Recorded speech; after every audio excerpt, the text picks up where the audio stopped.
देश में दूसरे चरण के चुनाव खत्म हो चुके हैं। मुंबई में 6 लोकसभा सीटों के लिए नामांकन की प्रक्रिया शुरू हो गई है, लेकिन अभी तक उम्मीदवारों के नाम नहीं आए हैं। ऐसे में मुंबई कांग्रेस के जो नेता हैं उनकी नाराजगी का सिलसिला रुक नहीं रहा है। मेरे साथ हैं नसीम खान जी, जो कि कांग्रेस से कई बार विधायक रहे हैं, यहाँ के एक वरिष्ठ नेता हैं, सम्मानित नेता हैं, और आज उन्होंने नाराजगी जाहिर की है कांग्रेस के आलाकमान ने। सर, आपने लेटर लिख दिया कि अब हम चुनाव प्रचार में ही नहीं जाएंगे, क्या नाराजगी किस वजह से है ये? देखिए, उसके पीछे की जो भावना है, क्योंकि आज महाराष्ट्र एक प्रोग्रेसिव स्टेट है और कांग्रेस पार्टी की हमेशा से एक विचारधारा रही है कि सभी जात, धर्म और समाज के लोगों को साथ लेके चलने की परंपरा रही है कांग्रेस की, कि हर समाज के लोगों को प्रतिनिधित्व देने की। लेकिन दुर्भाग्यपूर्ण बात यह है कि पहली बार महाराष्ट्र में 48 लोकसभा में एक भी अल्पसंख्यक समाज के लोगों को उम्मीदवारी नहीं मिली है। उसको लेके बहुत जोरदार प्रतिक्रिया पूरे महाराष्ट्र में उमड़ी है। महाराष्ट्र के अलग अलग संगठन के लोग मुझसे कल से मिल रहे हैं, बात कर रहे हैं, नाराजगी जता रहे हैं। महाराष्ट्र में कांग्रेस के नेता सारे मिल रहे हैं, नाराजगी जता रहे हैं कि भाई इस तरह से निर्णय क्यों हुआ है, क्यों नहीं नुमाइंदगी दी गई है। तो तमाम सारी चीजें हैं। तो इस चीज को लेकर मुझे भी नाराजगी हुई है कि आखिर इस तरह का निर्णय किस बुनियाद पे लिया गया है, क्यों, क्या सोच के लिया गया है। और इस तरह के निर्णय से सामाजिक समरसता जो होती है, एक तरफ हम लोग कांग्रेस पार्टी को मजबूत करने के लिए पूरे देश में फिरते हैं, घूमते हैं, समाज के लोगों को समझाते हैं, उनको पार्टी से जोड़ने की कोशिश करते हैं। दूसरी तरफ अगर महाराष्ट्र में इस तरह के निर्णय होंगे तो कहीं ना कहीं हमको जवाबदेही, हमारी भी जवाबदेही बनती है।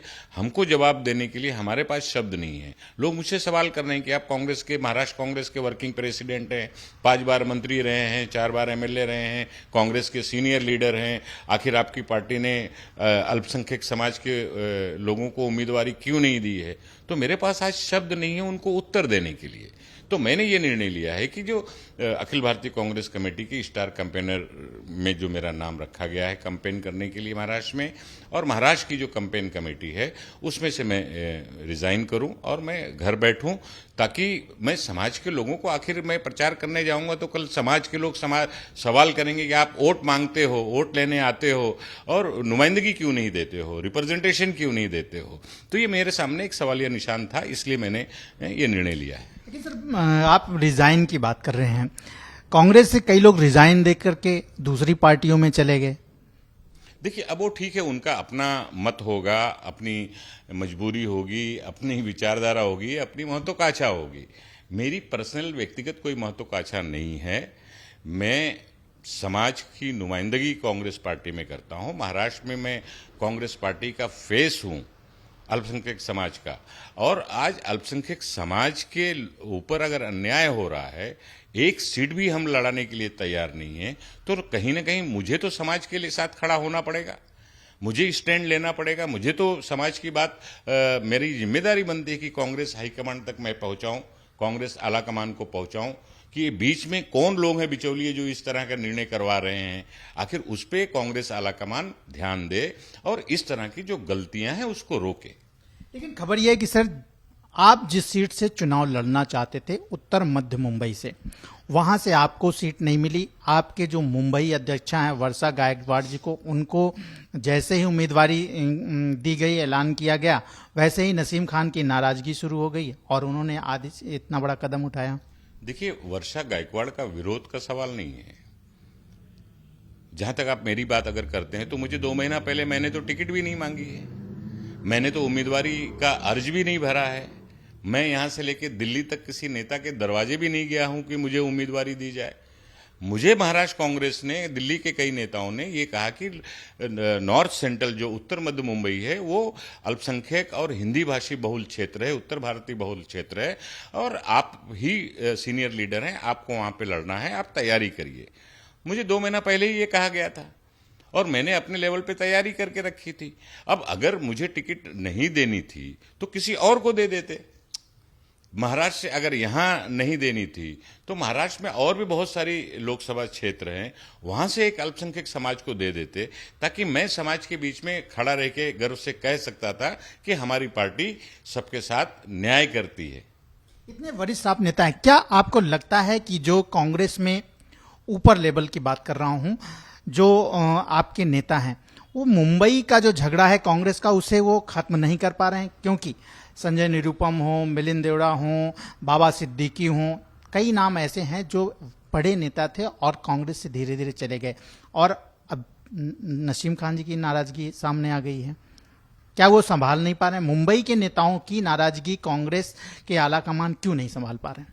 देखिए, सवाल नाराजगी का नहीं सवाल है। सवाल, अगर कहीं हमारी पार्टी डेमोक्रेटिक पार्टी है, हमारी ही एक ऐसी कांग्रेस पार्टी है जिस पार्टी के अंदर आज़ादी है अपनी बात रखने का, और अगर कहीं गलत हो रहा है तो उस गलती को इंगित करने का, सवाल उठाने का, और वही काम मैं कर रहा हूं कि अगर पार्टी में कोई गलती हो रही है, कोई निर्णय लेने में गलती हुई है, कोई बिचौलिए इस तरह का गलत निर्णय करवा रहे हैं जिससे कांग्रेस पार्टी को नुकसान हो सकता है, महाराष्ट्र में महाविकास आघाड़ी को नुकसान हो सकता है, तो मेरा कर्तव्य बनता है कि मैं आला कमान को सारी चीजों से अवगत कराऊं, और मैंने वो किया है।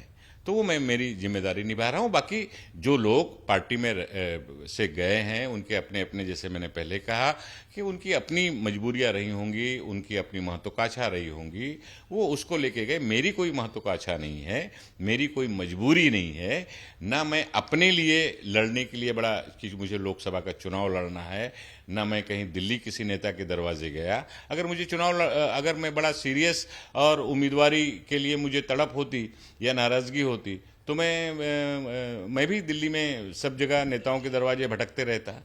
तो हम लोग उस तरह के नेता या उस तरह के लोग नहीं हैं। हमारा एक कद है, हमारी एक सीनियरिटी है, और हम लोग कांग्रेस की विचारधारा के साथ मजबूती से चलने वाले लोग हैं, खड़े होने वाले लोग हैं।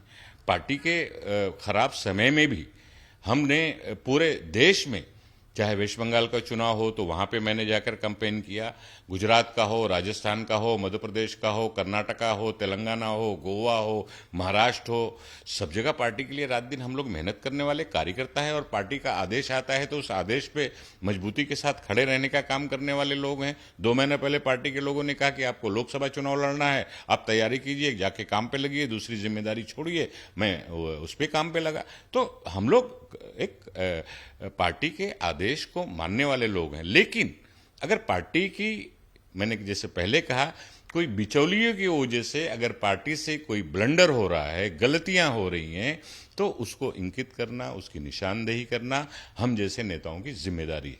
लेकिन सर, आप अपनी जिम्मेदारी निभा रहे हैं, लेकिन क्या आपको लगता है कांग्रेस के आला कमान नेता जो है वो अपनी जिम्मेदारी से बच रहे हैं, हट रहे हैं, या नहीं निभा रहे हैं?